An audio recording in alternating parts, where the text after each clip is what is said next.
আসসালামু আলাইকুম রহমতুল্লাহ। আমি রাকি আব্দুল আজিজ বলতেছি। গতকালকে একটি বাড়ি বন করেছি। তো সেখানে আমি কিছু নকশা খুঁজে পেয়েছি। আপনাদেরকে আমি ভিডিও স্ক্রিপে দেখাচ্ছি। এই যে দেখছেন নকশাগুলো, মানে আমি যখন বাড়িতে বন করতে গেছি তখন তাদেরকে জিজ্ঞেস করলাম যে আপনারা দরজার মধ্যে এবং বাড়ির কোণের মধ্যে যে নকশা এবং তাবিজগুলো লাগিয়েছেন ওগুলো কই পেয়েছেন?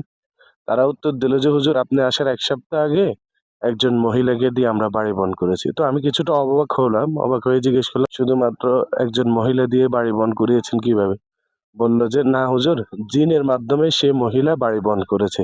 তো সাথে, সাথে আমি তাদেরকে জিজ্ঞেস করলাম, "আপনারা তাহলে ১ সপ্তাহ আগে বাড়ি বন্ধ করার পর ২য় বার কেন আবার বাড়ি বন্ধ করাচ্ছেন?" তখন তারা বলল যে, "হুজুর, ১ম বাড়ি বন্ধ করানোর আগে তো আমরা কিছুটা হলেও ভালো ছিলাম। যখনই আমরা বাড়িটা বন্ধ করালাম তারপরে আমাদের ছোট, ছোট বাচ্চারা অসুস্থ হয়ে যাচ্ছে এবং ওই ঘরে একজন কোরআনে হাফেজ ছিল। সেও রাত্রে যখন ঘুমাইছে তখন ভয়ংকর কিছু দেখেছে সরাসরি। পরবর্তীতে সে ইস্তেগফার পড়ে এবং আয়াতুল কুরসির মাধ্যমে নিজে হেফাজতের আমল করে নিজেকে রক্ষা করেছে। তারপরের দিনই আমাকে সংবাদ দেওয়ার পর আমি ওই বাড়ি বন্ধ করেছি।"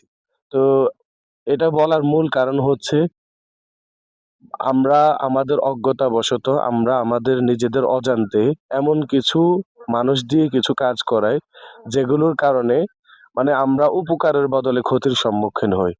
দেখেন, রুকিয়া বা বাড়ি বন কিংবা তদবিরের বিষয়টা হচ্ছে যোগ্য এবং উপযুক্ত ব্যক্তি ব্যতীত অন্য কোনো ব্যক্তিকে দিয়ে যদি আমরা এই কাজগুলো করাই, তাহলে তারা আমাদেরকে বন্দিশ করে এবং বশ করে নেয়।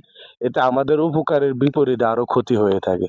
তো এজন্য আমরা যারা যেখানে আমরা যদি কোনো কাজ করিয়ে থাকি, যোগ্য ব্যক্তি নির্বাচন করব, রাকীদেরকে নির্বাচন করব, যাতে করে কোরআন সুন্নাহর আদলে বাড়িগুলো বন করানো হয়। এমন যাতে না হয় যে বাড়ি বনের উছিলা দিয়ে আমাদেরকে বশ করা হয় এবং পরবর্তীতে আমাদেরকে বিভিন্নভাবে ক্ষতির সম্মুখীন করা হয়।